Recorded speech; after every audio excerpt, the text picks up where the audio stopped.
Bueno, ¿qué tal? Hoy vamos a ver la unidad uno del programa. Yo siempre les digo que es importante complementar lo que está en esta videoclase con el libro e incluso con el material que está subido en el aula virtual de la asignatura. Fíjense que en esta unidad vamos a hacer hincapié sobre todo a las técnicas que se usan para el estudio en citología, histología y en embriología. ¿Por qué es importante conocer la estructura de una célula o de un tejido? Bueno, ustedes saben que hay un adagio ya bastante antiguo que hace referencia a estructura-función, es decir, que para una determinada función existe una estructura que lleva o permite llevar adelante esa función de una manera óptima. Bien, no quiere decir que sea la única estructura, puede haber más de una, pero hay una relación entre la estructura de algo y su función. Ustedes traten de tomar este adagio incluso hasta en cualquier otro tema de la vida cotidiana, ¿sí? Entonces, una determinada forma de una célula o de un tejido le permite llevar adelante una determinada función. Y es importante estudiarla en condiciones normales porque justamente en las patologías, cuando la función de una célula, de un tejido, de un órgano se ven alteradas, también eso tiene que ver con una alteración generalmente a nivel de la estructura. Bien, entonces es importante estudiar la estructura a nivel de la célula, o sea, la citología, el estudio de la célula, y de la histología, el estudio de los tejidos. ¿Y por qué la embriología? Y bueno, muchas de las anomalías que presenta una persona son congénitas, o sea, se encuentran presentes ya al nacimiento. Entonces, también lograr entender esa anomalía, o para lograr entender esas anomalías, es importante conocer cómo se da el proceso embrionario que ha permitido que se forme un determinado tejido, un determinado órgano. Así que van un poco de la mano, porque uno puede ver una estructura alterada y entender esa alteración desde la embriología, ¿sí? Entonces es muy importante la complementación de estas tres ciencias, ¿sí? Bueno, la idea es que a lo largo de las clases, o sea, yo tampoco quiero describir demasiado la asignatura desde lo teórico, sino que a mí me gustaría que a lo largo del cursado sean ustedes los que saquen las conclusiones de qué utilidad tiene esta asignatura en su futuro quehacer profesional como médicos. Bien, pero para que vayamos entrando un poco en tema, yo en esta primera presentación les he puesto una microfotografía y ustedes me gustaría que miren y que piensen qué puede ser. Entonces, esta es la primera imagen que les mostramos oficialmente desde esta asignatura, y estaría bueno que ustedes con el correr del tiempo puedan volver a esta imagen y en algún momento hacer una descripción de ella con, por supuesto, terminología técnica, que es uno de los objetivos que nosotros buscamos en este cursado. Bueno, para hacer una diferencia entre lo que es la anatomía y la histología, porque la anatomía también estudia las formas y la morfología, y estudia también de alguna manera la estructura, porque la estructura está de alguna forma relacionada a la morfología. Nosotros tenemos que hacer la diferencia en que la histología sea como una microanatomía. Nosotros, para poder ver una estructura, una célula, un tejido en detalle, necesitamos hacer uso de algún dispositivo, ya sea un microscopio, ya vamos a ver los distintos tipos de microscopio. De hecho, tienen un documento que van a tener que consultar y trabajar en el aula virtual. Pero la anatomía no, la anatomía es la observación a simple vista. Entonces, si bien ambas abordan la misma temática de alguna manera, lo hacen con un nivel de complejidad distinto, ¿sí? La histología requiere de un dispositivo, de un equipo, ya sea óptico, electrónico, que permita conocer en detalle ese tejido. Y dependiendo justamente de qué tipo de equipo estemos usando, los resultados van a ser diferentes. Por ejemplo, acá, ¿qué se imaginan que estoy mostrándoles en esta microfotografía? Bueno, Ya cuando lean el documento de microscopio van a ver que uno de los microscopios que se usan es el microscopio de luz polarizada, que en este caso estamos viendo únicamente fibras colágeno, ¿sí? Entonces, con este microscopio estamos viendo fibras colágeno. Si usamos otro microscopio, por ejemplo, vamos a poder ver fibras colágenas, ¿sí? Que son estas más gruesas, las más finas que pueden ser las fibras elásticas, estas que vemos más finitas, y también vamos a ver los núcleos. Entonces, como dependiendo de qué instrumento usemos, los resultados de lo que estemos viendo son diferentes. Esto, justamente, este es uno de los temas más importantes que ustedes tienen que conocer desde el inicio de la asignatura, porque en los prácticos van a trabajar con preparados histológicos, entonces tienen que conocer cuál ha sido el procedimiento que ha permitido su obtención. Entonces, como primera medida, nosotros hablamos de una batería, ¿sí?, histológica. Una batería porque consiste en realidad en varios pasos que acá de alguna manera están representados por diferentes recipientes, en donde cada recipiente tiene un contenido diferente, y es una batería porque nuestra muestra sigue un circuito, desde la obtención hasta lograr finalmente el taco, que luego va a ser cortado y ese corte va a ser colocado en un portaobjeto para su observación al microscopio. O sea, una conclusión, algo que ustedes tienen que ya definir de esta diapositiva es que estamos hablando que en histología necesitamos de un dispositivo para poder visualizar a nivel microscópico la estructura. Entonces esa muestra no la podemos visualizar así nomás, ¿sí? Nosotros necesitamos hacer una preparación previa para poder ver. En este caso vamos a ver tejidos ya muertos, ¿bien? Pero el capítulo aparte, o sea, después al final de la clase podemos hacer referencia a que también se pueden visualizar tejidos vivos. Incluso cuando ustedes vean los distintos microscopios, van a encontrar que hay algunos de ellos que sirven para visualizar células y tejidos, o sea, células vivas, ¿bien? Pero si nosotros queremos ver tejido, sí o sí, de acuerdo al fundamento de la microscopía, necesitamos que ese tejido sea lo suficientemente fino para poder ser atravesado por la luz, ¿bien?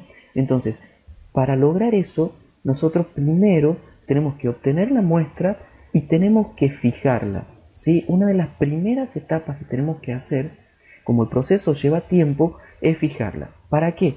Y bueno, ¿qué significa fijar algo? Es dejarlo de una manera estática.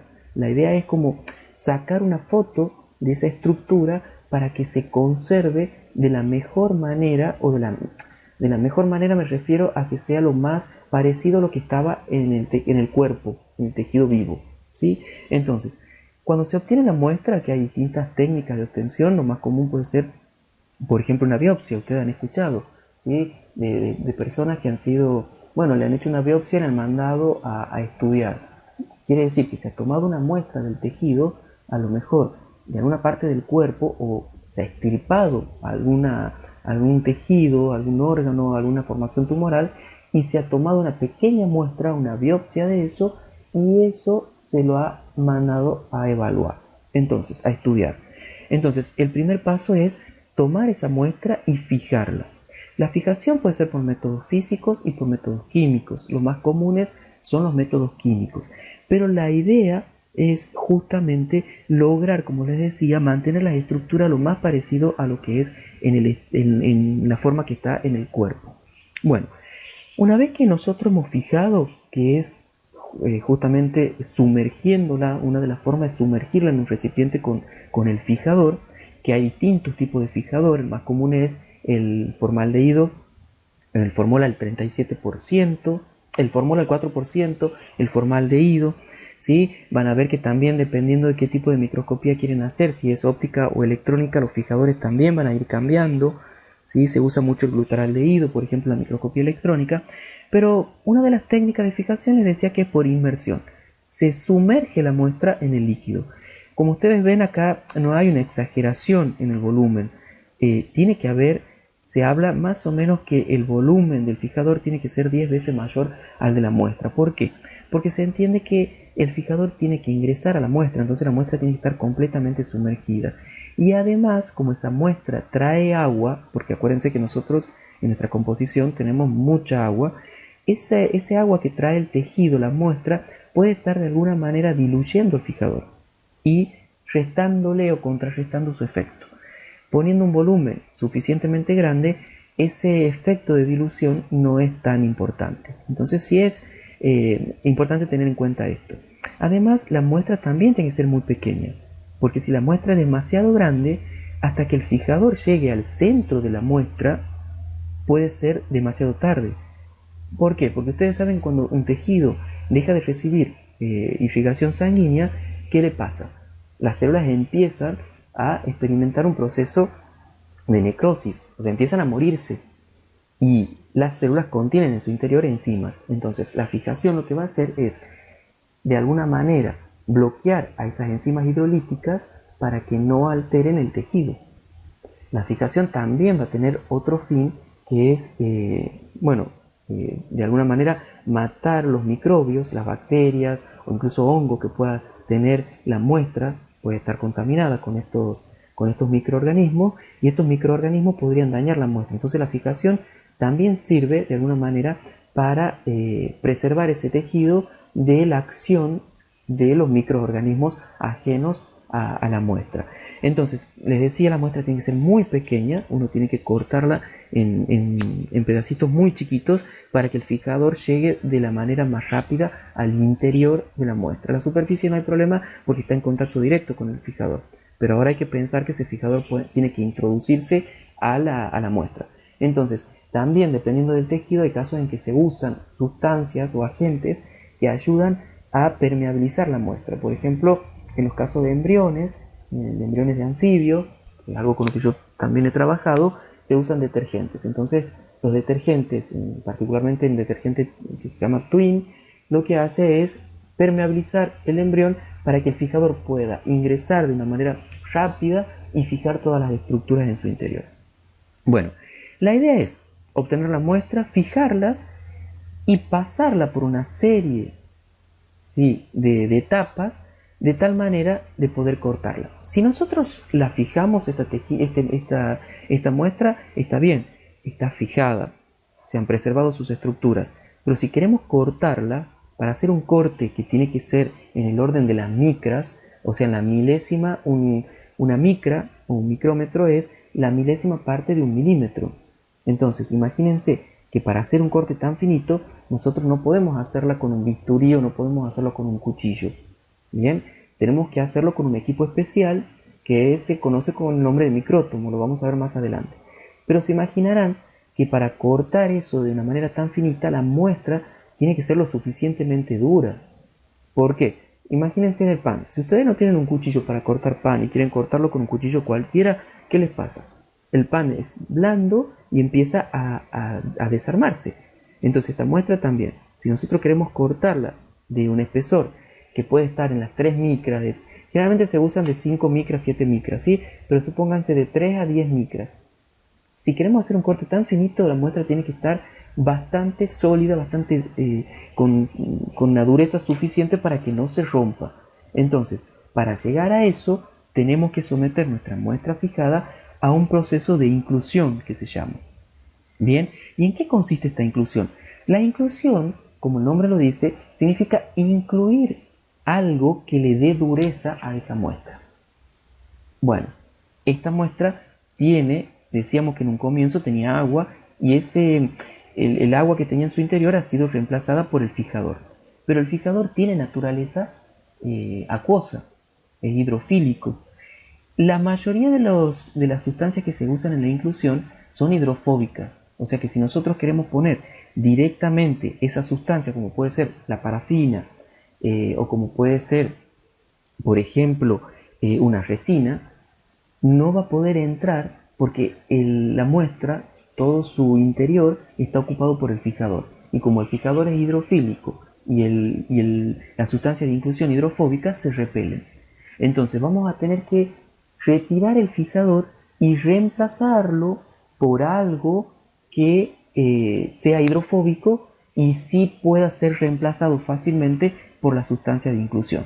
Entonces, ¿qué vamos a usar? Vamos a usar líquidos intermediarios, o sea, vamos a empezar a sacar el fijador reemplazándolo por algo que se mezcla con el agua, que es el alcohol. Entonces vamos a empezar a poner acá, vamos a ir pasando nuestra muestra en concentraciones alcohólicas crecientes, es decir, vamos a arrancar por ejemplo con este recipiente que tenga alcohol 70, o sea 70% de alcohol y 30% de agua. Vamos a pasar a este otro que tenga 80%, o sea 80% de alcohol y 20% de agua. Ven que se va reemplazando el agua por el alcohol. Entonces la idea es que nuestra muestra también se empape, ¿sí?, de esa solución. Entonces su interior va a empezar a tener ya alcohol a 80%, alcohol a 90%, hasta llegar a un alcohol 100%. O sea que el interior de la muestra esté ocupada por alcohol. ¿Y por qué por alcohol? Bueno, porque el alcohol justamente tiene una capacidad que se lleva bien con el agua, pero también se lleva bien con otra sustancia que es justamente el que se conoce como aclarante. El aclarante es como un líquido intermedio que el más común es el silol, ¿sí?, o los silenos. El silol, ¿qué va a hacer? El silol se lleva bien con el alcohol y se lleva bien con la parafina, con lo que necesitamos embeber nuestro tejido para que se endurezca y lo podamos cortar. Entonces, por eso se le dice líquido intermediario. Si nosotros ahora a ese tejido que tiene 100% alcohol empezamos a pasarlo por recipiente que tienen silol, el silol se va a unir al alcohol y de alguna manera lo va a empezar a reemplazar. Entonces hacemos 2 o 3 pasajes, ¿sí?, de la muestra por recipientes con silol puro, y el silol, al final nuestra muestra va a tener silol puro. ¿Y qué conseguimos con eso? Si ahora ese silol, que se lleva bien con el alcohol y también se lleva bien con la parafina, si ahora la muestra lo ponemos en contacto con la parafina va a poder reemplazar al silol y se va a poder dar finalmente el proceso de inclusión en ese material que nos va a permitir hacer el corte. Bien, aquí va armado del taco, ¿sí? Esto sería el taco que después va al micrótomo. Tengo que cambiar esta palabra. Entonces, fíjense, el agua lo hemos reemplazado por el fijador. El fijador, como tenía naturaleza hidrofílica, lo hemos empezado a reemplazar por el alcohol, porque el alcohol, además de llevarse bien con el agua, se lleva bien con el aclarante, que es el silol. ¿Y por qué lo usamos el silol? Porque el silol se lleva muy bien con la sustancia de inclusión, que puede ser parafina, por ejemplo. Una marca comercial es el Paraplas, o puede ser una resina, ¿sí? Entonces, una vez que ya nuestra muestra la hemos sumergido en 2 o 3 recipientes por un determinado tiempo, ¿sí?, que tiene un recipiente con silol, ya esa muestra puede estar en contacto con con el líquido de inclusión para que reemplace el silol. Y una vez, eso generalmente se hace si se usa parafina, la parafina entre 52 y 60 grados, 65 grados, está en estado líquido. Entonces la parafina en estado líquido reemplaza al silol que tenía la muestra. Cuando nosotros retiramos de la estufa a esta muestra, ¿sí?, y lo ponemos en una cajita de cartón, lo dejamos a temperatura ambiente, esa parafina al bajar la temperatura se solidifica. Se solidifica la parafina que ha quedado por fuera de la muestra y la parafina que ha quedado dentro de la muestra. Entonces, esa parafina ahora sí tiene dureza suficiente para que nosotros podamos cortarla con el micrótomo. ¿Sí? Espero que se haya entendido. Entonces, eso se arma un taco, por eso digo que esto es el entacado, le dicen, o armado del taco, y ahora sí, con ese taco vamos al micrótomo y vamos a ubicar, este es uno de los tipos de micrótomos que hay, ¿sí? Aquí lo que se mueve es esto, hay una manijita que uno da vueltas, es como una manivela, y lo que hace es que esto, acá está el taco, no sé si logran verlo, ahí está el tejido, ¿sí?, está puesto el taco y esta la cuchilla. Entonces cuando uno da vuelta a esto, lo que hace es bajar y cortar. Entonces pasa por acá por la cuchilla y se corta se hacen como fetas, ¿sí? Entonces esas fetas tienen más o menos un espesor de lo que uno regule. Uno acá establece el espesor con el que quiere cortar, por supuesto dentro de un rango, pero anda en el orden de las 7 micras. Entonces, a medida que nosotros hacemos girar esto que tiene el taco se desplaza, el espesor que hemos seleccionado acá, 7 micras, corta. Giramos de vuelta, se desplaza 7 micras, corta, y así vamos obteniendo distintas fetas que la vamos a poner en un portaobjeto. Bien. Ustedes imaginarán que este proceso lleva tiempo, porque cuando yo les hablo que hay que ponerla en alcohol, que hay que hacer una batería, o sea, son varios recipientes y varias soluciones por las que tienen que pasar la muestra, cada uno de esos, su estadía en cada uno de esos recipientes exige un tiempo determinado. Entonces, hay situaciones en las que el médico necesita saber si el tejido, cuando está en el quirófano, tiene que extirpar a lo mejor, por ejemplo, a ver, supónganse un pedazo de intestino que tiene un megacolon porque le falta inervación nerviosa. Entonces, lo que hace el médico es empezar a cortar ese intestino, eliminando la parte del intestino que no tiene inervación nerviosa, hasta llegar al intestino que sí tiene y unirlo. ¿Por qué? Porque es importante que lo que quede de intestino tenga inervación nerviosa para poder hacer los movimientos peristálticos. Entonces, si el médico está en el quirófano, manda esa muestra para que el histopatólogo determine si ese pedacito de intestino que ha cortado tiene inervación nerviosa, si lo tiene que hacer con esa técnica convencional, va a demorar un montón de tiempo, horas, y hasta puede demorar un par de días. Entonces, mientras tanto está en el quirófano. Como hay situaciones como esta, en donde el resultado del examen histológico tiene que ser rápido, existe una estrategia que es hacer uso del crióstato. El crióstato es un micrótomo que está metido en un freezer, básicamente, para hacerlo de manera simple, ¿sí? Entonces, acá esto puede estar a menos 20 grados, por ejemplo. Entonces tenemos el taco, la muestra, lo que se hace es, el médico corta el pedacito de muestra, e inmediatamente eso se congela, ¿sí? Generalmente se usa hielo seco, se congela. Al congelar lo que se hace, se fija el tejido en un método físico. Yo les he dicho que había químicos y físicos. Físico puede ser por frío, por congelamiento o por calor también, ¿sí? Entonces, el médico lo pone la muestra, se congela esa muestra, se fija, pero además, al estar congelada, está dura, ¿sí? Y al estar dura se puede cortar. Y esos cortes se hacen de una manera rápida. Entonces, el médico, el histopatólogo que está en el laboratorio, llega a esa muestra, hace todo este procedimiento en poco tiempo, le da el resultado y le dice, sí, lo que has cortado todavía sigue sin neuronas, ¿sí? No tiene plexo mientérico, no tiene. Entonces, el cirujano tiene que seguir cortando y seguir mandando muestras al laboratorio hasta que el patólogo le diga, acá encontré neuronas ya, así que deja de cortar, unir los dos extremos del intestino y se cierra ya y se termina la operación.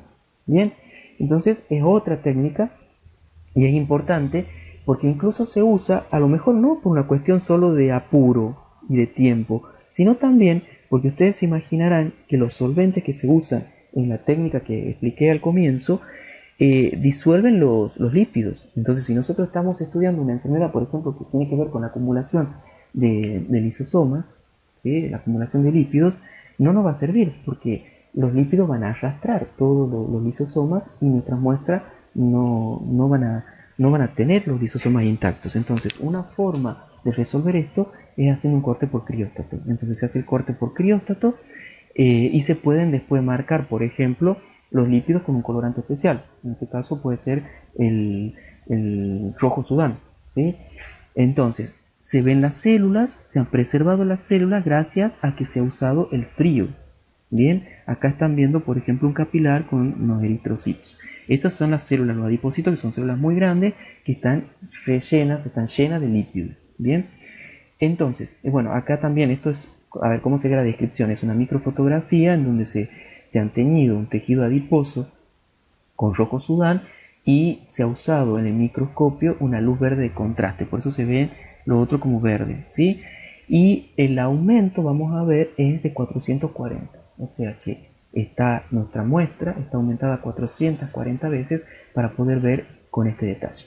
Esto es muy importante y lo vamos a ver más adelante, que ustedes mencionen el aumento. Otra cosa que se hace es poner una barra, ¿sí? Que cuando se saca la foto en el microscopio esa barra ya se sabe qué medida tiene y se dice, la barra corresponde, por ejemplo, a 20 micras.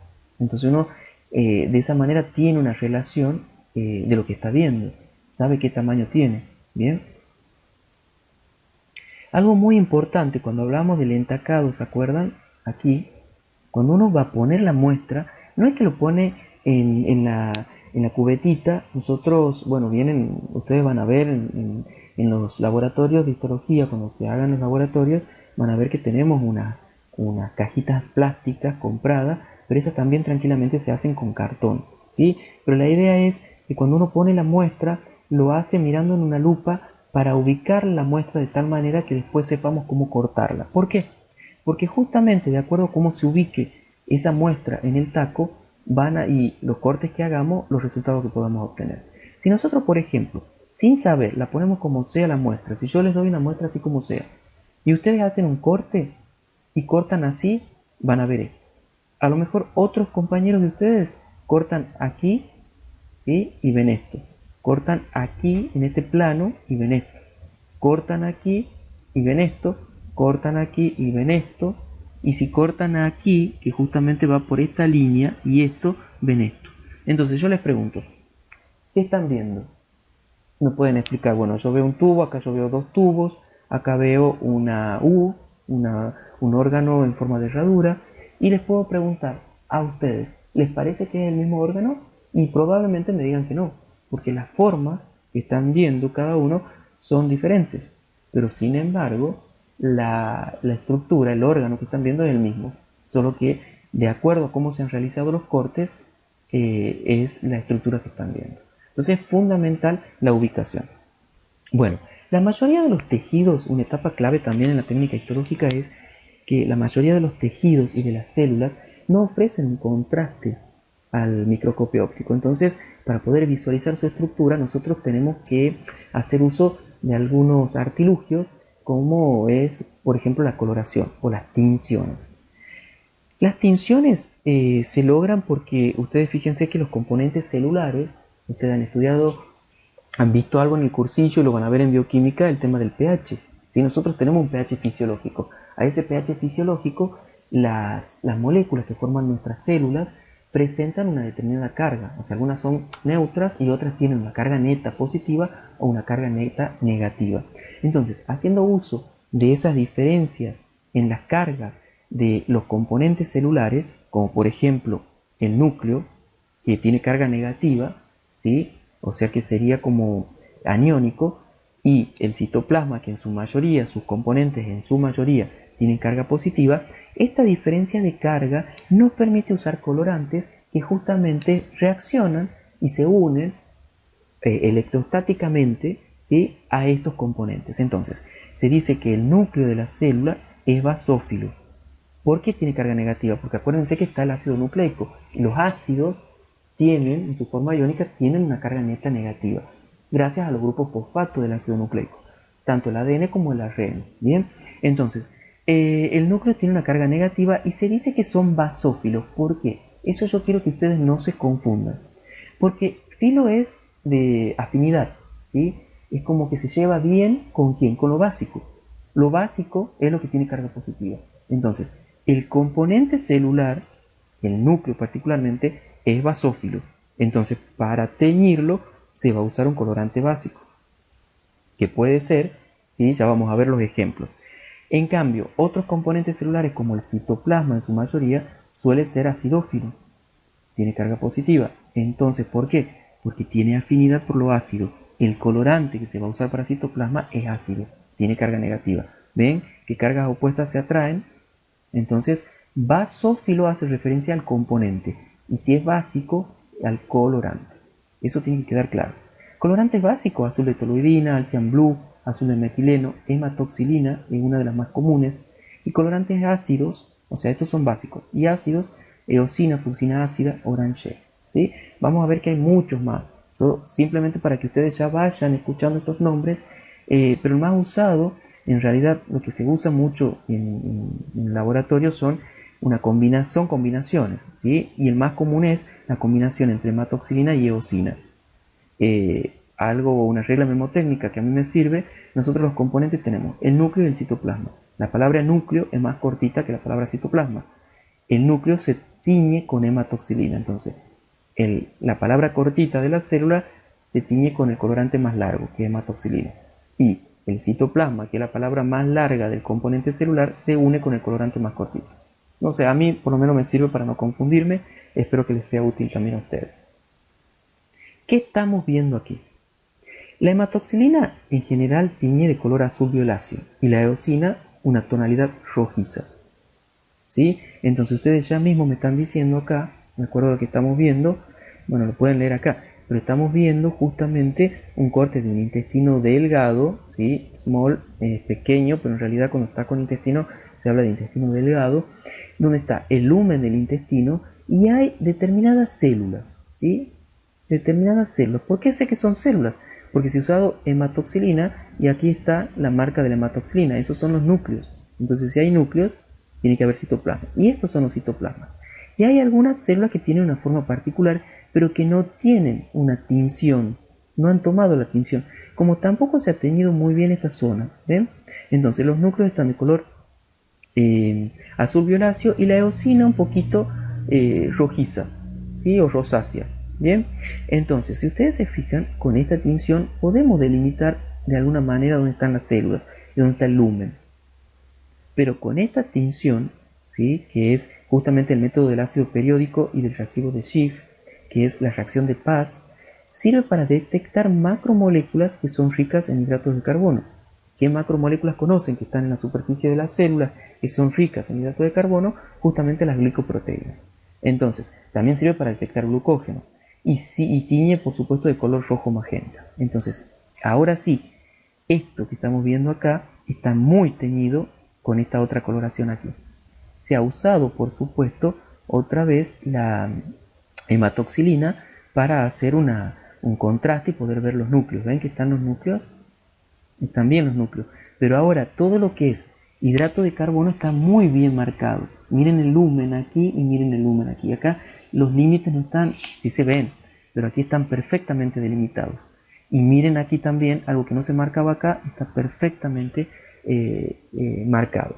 Entonces, acá también algo que ustedes tienen que tener en cuenta, que estas microfotografías, además de tener tinciones diferentes, también tienen aumentos diferentes. ¿Y eso cómo lo saben? ¿Qué les parece? Claro, lo está diciendo acá, ¿sí? Esta tiene 400 de aumento y esto tiene 300 de aumento. Y sí es proporcional, porque esto se ve más grande y no quiere decir que en la realidad esta sea más grande que esta. Por eso es importante informar el aumento, porque el aumento nos va a dar idea realmente del tamaño que tienen las estructuras, ¿sí? Si nosotros a estas las lleváramos a 400 por, lo veríamos del mismo tamaño que esta. Bien, bueno, vamos a seguir avanzando y hay un concepto que es muy importante. El colorante tiene un color, ¿verdad? Que es el que de alguna manera le transmite o le infunde a la muestra para que nosotros lo podamos ver en el microscopio. Porque nuestra muestra, yo les decía, no tiene coloración, generalmente no tienen coloración. Bueno, hay un fenómeno que se conoce como metacromacia. La metacromacia es cuando cambia el color del colorante porque ese colorante se agrega, se agrupa. ¿Sí? ¿Qué quiere decir? El colorante en ortocromacia, o sea, lo habitual, tiene un color, que en este caso sería azul. Bien, por ejemplo, estamos en el caso del azul de toluidina. El colorante es azul. Pero ese colorante que tiene afinidad, por supuesto, por polianiones, ¿sí? Acá ven que es una macromolécula que tiene un montón de cargas negativas, ese colorante se va a pegar a las cargas negativas. Si se pega una sola carga, porque el colorante está diluido, no hay muchas moléculas de colorantes, podemos verlo de azul. Pero cuando se pegan varias moléculas de colorante, que es este caso, porque el colorante está más concentrado, cuando se pegan todas estas moléculas de colorante, interaccionan también entre ellas y ahora en lugar de ser azul, pasa a ser rojo. Entonces, esto sucede, por ejemplo, cuando se tienen componentes tisulares como la matriz cartilaginosa, que es rica en ácido glucosaminoglucano sulfatado. O, por ejemplo, en los gránulos de basófilo y de mastocitos que tienen una sustancia que es polianiónica como la heparina. Entonces, la heparina es una gran molécula que tiene muchísimas cargas negativas, entonces el colorante se une a todas ellas y cambia de color. Eso lo estamos viendo acá. El azul de toluidina está bien en lugares donde se ha marcado como corresponde en ortocromacia. Pero por ejemplo en este mastocito estamos viendo que tiene un color ya más bien rojizo. ¿Por qué? Porque se ha unido justamente a los gránulos de ese mastocito que son ricos en heparina. Entonces eso es muy importante conocer, porque si no estamos diciendo, bueno, azul de toluidina, pero acá está marcando otra cosa. No, ese color cambia por el proceso de metacromacia. No es muy común, pero ustedes lo tienen que conocer. Fíjense que aquí es una microfotografía de lengua que está teñida con azul de toluidina, en donde se evidencia un mastocito con gránulos de color rojo violáceo, y el aumento de esta microfotografía es de 1200. ¿Sí? Esas serían las descripciones que ustedes tienen que llegar a hacer de los preparados. Es una microfotografía, no es una imagen, no es una fotografía, no, es una micro, es tomada al microscopio.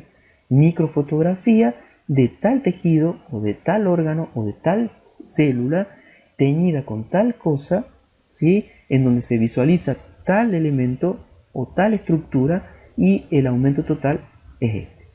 Bien, esto sería como lo que nosotros esperamos que ustedes logren a lo largo del cursado. Vamos a ver cómo dentro de las técnicas histológicas hay toda una rama que es la rama de la histoquímica, que de alguna manera nos permite hacer una detección, la localización de una sustancia química en los tejidos. Por eso la combinación de la palabra histo de tejido y química, porque hace alusión a un grupo químico. Un grupo químico me refiero a algo que ustedes reconozcan a nivel de macromolécula, a nivel químico, qué sé yo, un polisacárido, un lípido, ¿sí? La ventaja de esto es que permite una localización, porque ustedes sí también deben haber visto, o lo van a ver en bioquímica, que uno puede determinar si un tejido tiene glucógeno, o si tiene lípidos, si es rico en lípidos, o si es rico en, no sé, en fibras reticulares, pero la ventaja de la histoquímica es que además de informarnos que tiene esa molécula, la localiza. Entonces nos da una herramienta de análisis más, ¿sí? La idea de esto es que lo que usemos, así como veíamos que los colorantes recién se unían a los componentes de la célula o del tejido por electrostática, por afinidad de cargas, ¿bien? Aquí lo que nosotros tenemos que lograr es que el colorante que usemos reaccione de alguna manera con lo que queremos detectar, o sea, un polisacárido o un lípido, y que dé un producto insoluble. ¿Por qué insoluble? Para que precipite y se quede en ese lugar, ¿sí? Nosotros lo podemos ver en ese lugar. Si fuera soluble, se va a ir con todos los lavados que hagamos y todo en la batería de la técnica histológica. Entonces tiene que ser insoluble para que quede fijo en el lugar. O electrodenso. Bueno, electrodenso sería el equivalente a insoluble en microscopía electrónica. O sea, ya como la microscopía electrónica, lo van a ver cuando vean los tipos de microscopios, no hace uso de luz, sino de una corriente de electrones. Hablamos de que para aumentar el contraste en una muestra en microscopía electrónica, esa muestra tiene que ser electrodensa. Tenemos que aumentar su densidad electrónica para que pueda de alguna manera separar los electrones, hacer un desvío del trayecto de los electrones, y en definitiva ese desvío es el que genera después la imagen. Bien, entonces, esta ya la conocen, una microfotografía de un tejido adiposo en donde se ha usado justamente un rojo sudán. El rojo sudán actúa, se une a los lípidos. También está el negro sudán, por ejemplo, es otro de las técnicas que se usan para lípidos, y esto permite, por supuesto, determinar la localización de ese lípido en el tejido. O por ejemplo, podemos hacer una determinación histoquímica de enzimas. ¿En qué consiste esto? Bueno, una enzima, ustedes saben, es una macromolécula que frente a un sustrato reacciona, modifica ese sustrato y da un producto. Entonces, hay enzimas como la fosfatasa alcalina, la hidrogenasa, hay un montón de enzimas en nuestro cuerpo que pueden ser detectadas de esta manera. ¿Por qué? Porque nosotros en el tejido lo que hacemos, en este caso, por ejemplo, estamos en presencia de la fosfatasa ácida en lisosomas en tejidos renales. Entonces, ¿qué va a pasar? La fosfatasa ácida, si nosotros le ponemos su sustrato, va a reaccionar a ese sustrato y va a dar lugar a un producto coloreado insoluble. Y eso es lo que estamos viendo acá, marcado. Entonces estamos determinando a nivel histoquímico, ¿sí? Porque estamos de alguna manera reconociendo una macromolécula como lo es una fosfatasa, una enzima, ¿sí? Estamos reconociendo la ubicación de esa enzima en el tejido. Bien, entonces esa es una de las aplicaciones de la histoquímica. Otro ejemplo de los que se usan mucho es las técnicas que hacen uso del reactivo de Schiff. ¿Qué es el reactivo de Schiff?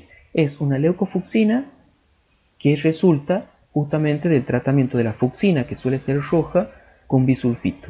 Cuando la fucsina, que es roja, se combina con bisulfito, da leucofucsina. ¿El leuco qué significa?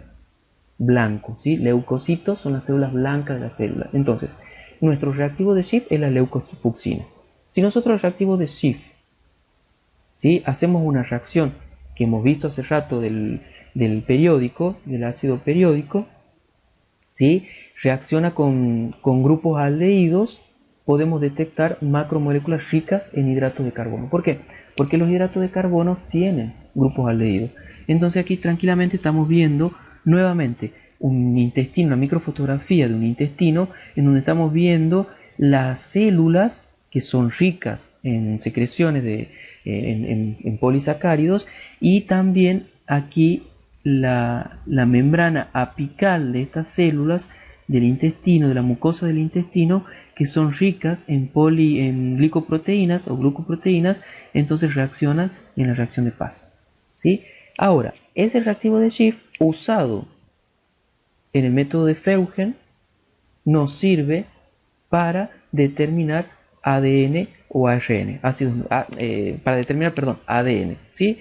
Entonces, si nosotros a ese reactivo de Schiff lo usamos combinándolo con otro reactivo, tenemos un método que nos permite determinar ADN a nivel histoquímico.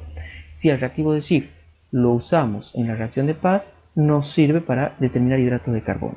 Bien, entonces si ustedes se fijan, bueno, acá tenemos células que son de habas, en donde están en mitosis, algunas están en anafase, acá se están separando los cromosomas, y hay otros que ya están en metafase, están perfectamente los cromosomas aquí formaditos, ¿sí? Y hay otros en interfase. Entonces, el mismo reactivo de Schiff, combinándolo con otras cosas, podemos determinar dos macromoléculas muy diferentes, hidratos de carbonos y ADN. Eso también es muy importante que ustedes lo tengan presente. Esa leucofucsina, cuando reacciona con los aldehídos que están en los hidratos de carbonos o con los aldehídos que están en el ADN, se vuelve roja, como era la fucsina. Bien, bueno, hay otra cosa, otra técnica que es muy importante, que es la inmunohistoquímica. O sea, es una histoquímica que además hace uso de anticuerpos. A eso hace alusión la palabra inmuno. Si ustedes van a ver en inmunología, en segundo año, que los anticuerpos son macromoléculas, ustedes lo conocen porque seguramente han escuchado y han leído sobre las vacunas. Bueno, los anticuerpos son macromoléculas que reconocen partículas extrañas.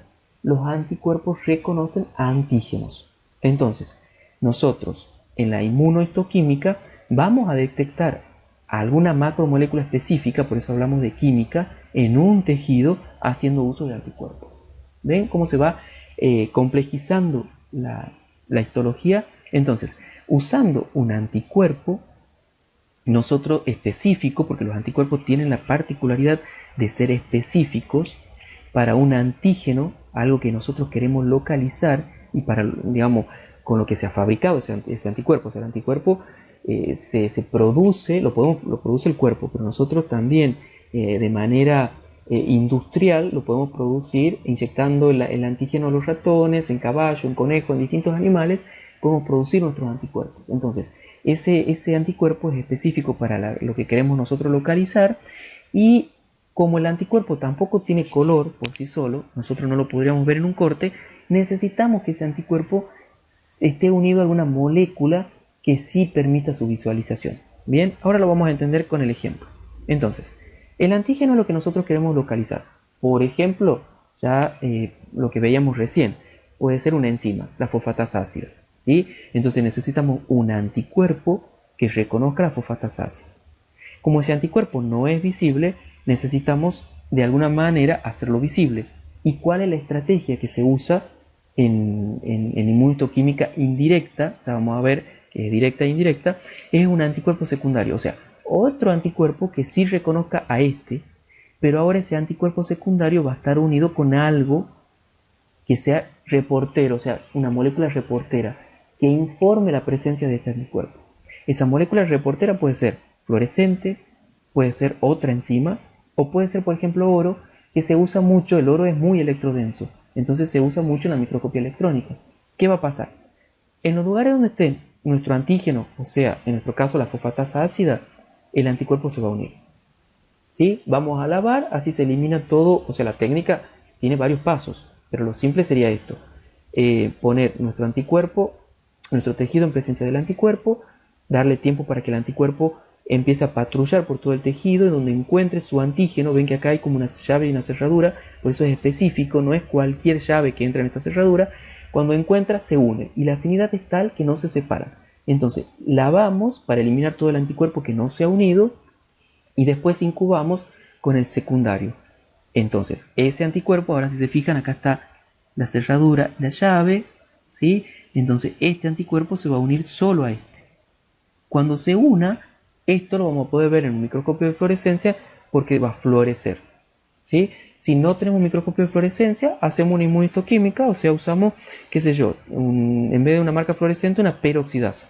Esto es una fosfatasa, pero esto es una peroxidasa. Entonces, la peroxidasa reacciona frente al agua oxigenada, al peróxido de hidrógeno, y en presencia de otros elementos que se suelen usar, como la diaminobencidina, por ejemplo, hace que esa diaminobencidina dé un producto que es precipitado y coloreado. Entonces eso se lo va a ver en el microscopio. O puede ser que ese anticuerpo secundario esté unido a oro. Cuanto más anticuerpo secundario se una al primario, porque hay más fosfatasa ácida, más electrodensa va a ser la muestra y eso se va a ver mejor en el microscopio. Si veamos algunos ejemplos. Aquí, por ejemplo, tenemos una microfotografía de un tejido renal de ratón en el que se está poniendo en evidencia la presencia del receptor de endocitosis. Ustedes saben que los túbulos, bueno, lo van a estudiar, en el sistema urinario los túbulos del riñón tienen uno de los procesos que se dan y que es muy importante, la endocitosis. La endocitosis se realiza mediada por un receptor. ¿Sí? En este caso es la megalina, pero no importa el nombre del receptor. La idea es que nosotros tenemos que localizar ese receptor. ¿Cómo lo logramos? Usando un anticuerpo que es específico, que ha sido diseñado para unirse a ese receptor y a su vez ese anticuerpo va a ser reconocido por un segundo anticuerpo que está unido a fluoresceína. La fluoresceína, cuando nosotros la miramos al microscopio de fluorescencia, produce una marca fluorescente, o sea, florece, como el nombre lo sugiere. Esto, como les decía, una microfotografía y el aumento de 300 por. En este caso estamos también en presencia de tejido renal, en donde está poniendo en evidencia la aquaporina. ¿Sí? La aquaporina está, como ustedes lo pueden observar, está en determinados túbulos y esa aquaporina ha sido reconocida por un anticuerpo primario específico que a su vez ha sido reconocido por un anticuerpo secundario unido a peroxidasa. Entonces la marca de la peroxidasa se pone en evidencia aquí, como rojo parduzco, ¿bien? O esto que está aquí también, ¿sí? Y el aumento de 450 por. Yo les decía que había una inmunohistoquímica directa o una inmunohistoquímica indirecta. Hasta ahora la que nosotros hemos visto es la indirecta. ¿Por qué? Porque el anticuerpo que detectamos, el que tiene la marca, no es el que reconoce la molécula o el antígeno de interés, ¿sí? Es el que reconoce al anticuerpo intermediario. Por eso es indirecta. En la directa, el anticuerpo que se usa es solamente uno, o sea que no hay primario y secundario, sino que sería el primario, pero en realidad es uno. Y ese mismo anticuerpo que se usa tiene una marca que permite visualizarlo. Cuando se usa directa e indirecta, generalmente la indirecta lo que ayuda es a amplificar la señal. Si nuestro antígeno está en poca cantidad en el tejido, con un solo anticuerpo y una sola marca posiblemente no lo podamos visualizar tan bien. En cambio, usando la indirecta, como este anticuerpo que reconoce nuestro antígeno tiene distintos puntos que son reconocidos por más de un anticuerpo secundario, vamos a tener por este antígeno, en este ejemplo, dos moléculas fluorescentes, por ejemplo. Entonces la intensidad que tenemos aquí va a ser mayor que la que tenemos en este caso, en donde es una marca fluorescente por cada antígeno.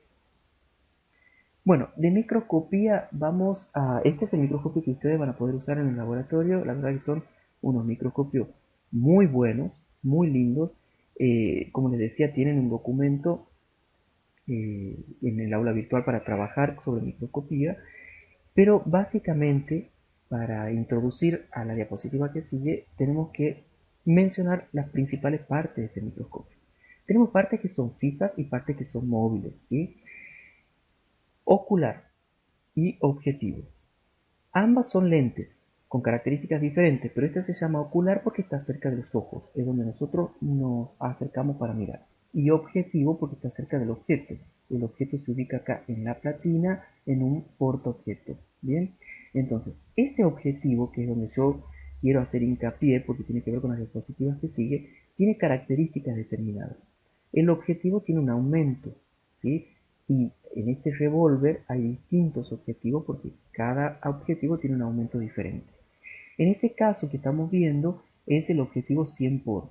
Y ustedes van a ver que hay una barrita y dice 0,8. Vamos a ver qué significa ese 0,8 más adelante, pero para que ustedes presten atención. Entonces, el aumento se obtiene multiplicando este número que está aquí por el aumento del ocular. Los oculares generalmente son de 10 por. Entonces, el aumento total que vamos a tener si usamos este objetivo con un ocular 10 por va a ser de 1000 veces. ¿Se entiende? Entonces, en este caso, 100 por 10, que siempre es el mismo, va a dar 1000. Por ahí, lo que más se usa, lo que ustedes van a usar más, es el objetivo de 40 por.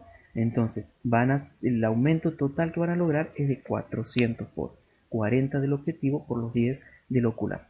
Bueno, después van a ver que tienen un macrómetro, un macrómetro y un micrómetro para poder subir o bajar la platina. Y vamos a seguir entonces para mostrarle algunos conceptos que son importantes en microscopía, que como les decía, el aumento y el poder de resolución.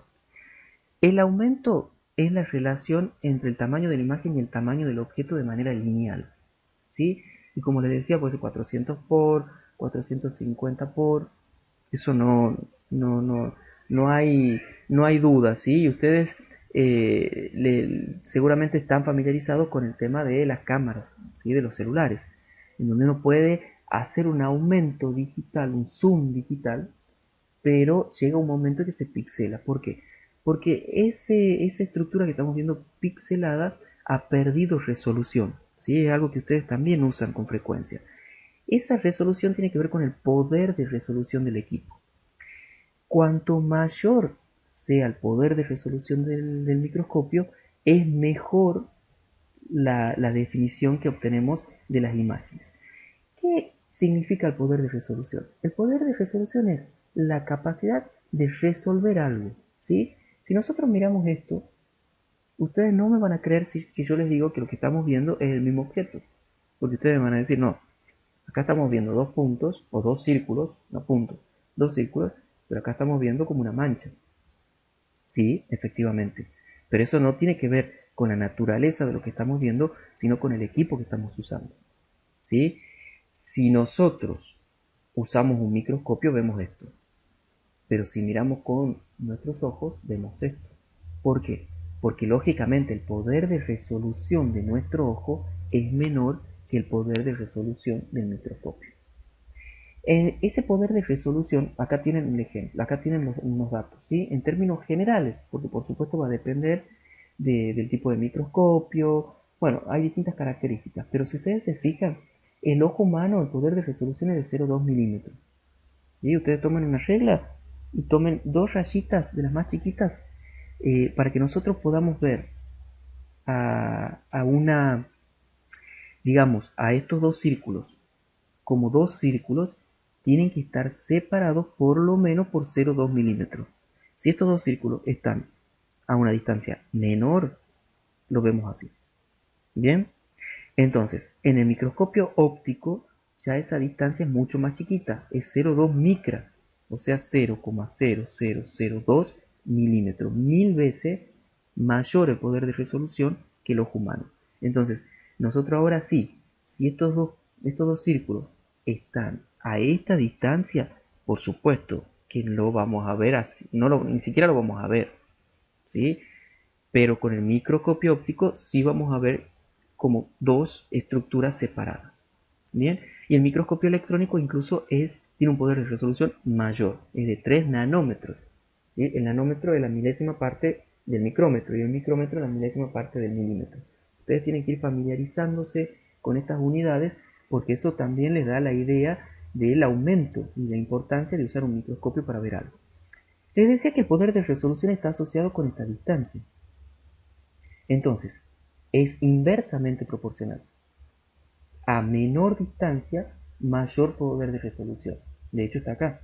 Esta distancia es más chica que esta. Y esta más chica que esta. Y el poder de resolución de esto es más que esto. Y este más que este. Entonces, inversamente proporcional. ¿Y por qué es inversamente proporcional? Porque básicamente está dada por esta ecuación. Por la longitud de onda, ¿sí? Y por NA, que es la apertura numérica. En inglés, en realidad, tenemos que poner AN, apertura numérica.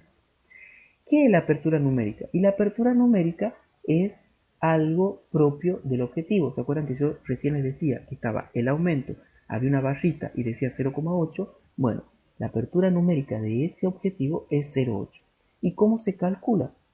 Con el índice de refracción, ¿sí?, del medio.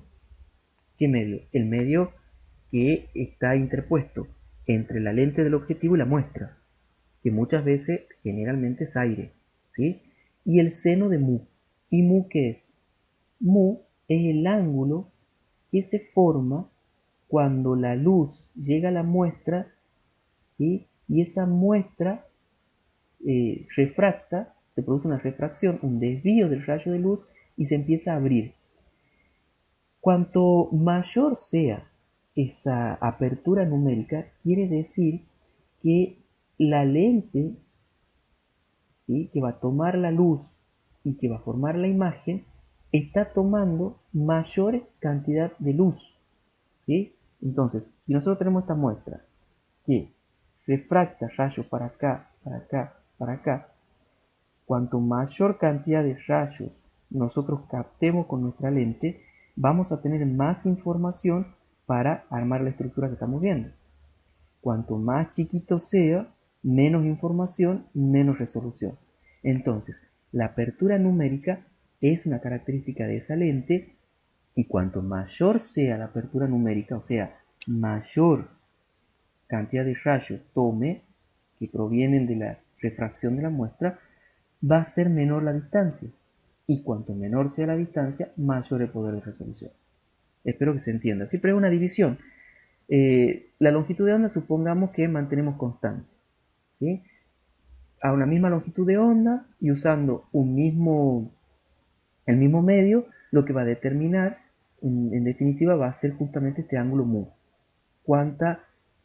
¿Cuántos rayos de luz refractado podamos considerar para armar nuestra imagen? ¿Se entiende? Entonces, el poder de resolución es la capacidad de resolver algo, de verlo con claridad. ¿Bien? Es distinto al aumento. Acá lo que sirve es tipo cuando se compra una cámara y dice de cuántos megapíxeles es. Bueno, ustedes, cuanto mayores megapíxeles tenga la imagen que genera, van a poder aumentarla y no se va a pixelar. Esto es lo mismo. Nosotros con el aumento vamos a ver más grande, pero la resolución con la que veamos depende no del aumento, sino del poder de resolución del objetivo. Bien, entonces, y eso, entre otras cosas, depende de la apertura numérica que está en el objetivo, está marcado en el objetivo. Entonces, si ustedes tienen el mismo aumento, pero tienen un objetivo con una apertura numérica de 0,8 y un objetivo del mismo aumento, pero con una apertura de 0,95, y conviene usar la de 0,95 porque eso van a tener mayor poder de resolución. ¿Sí? Esto con la práctica cuando se entrenen un poco, van a ver que es sencillo, ¿sí? O sea, lo importante aquí es saber también ustedes no van a trabajar con el objetivo de 100 porque se lleva aceite de inmersión. ¿Por qué se logra un poder de resolución tan alto? Porque además cambiamos el aire por un aceite. Entonces, eso también modifica en esta fórmula la apertura numérica, la hace justamente más grande, permite tomar más rayos de luz. Entonces, con un objetivo 100 por, logramos un aumento 1000 por, el microscopio óptico tiene un mayor poder de resolución. Bueno, yo ahora, después de esta clase, van a tener dos actividades para resolver en un foro. Es importante que ustedes participen porque esas preguntas que les voy a hacer sirven de complemento a lo que hemos podido ver durante la videoclase. Nos encontramos en la próxima clase. Que sigan bien.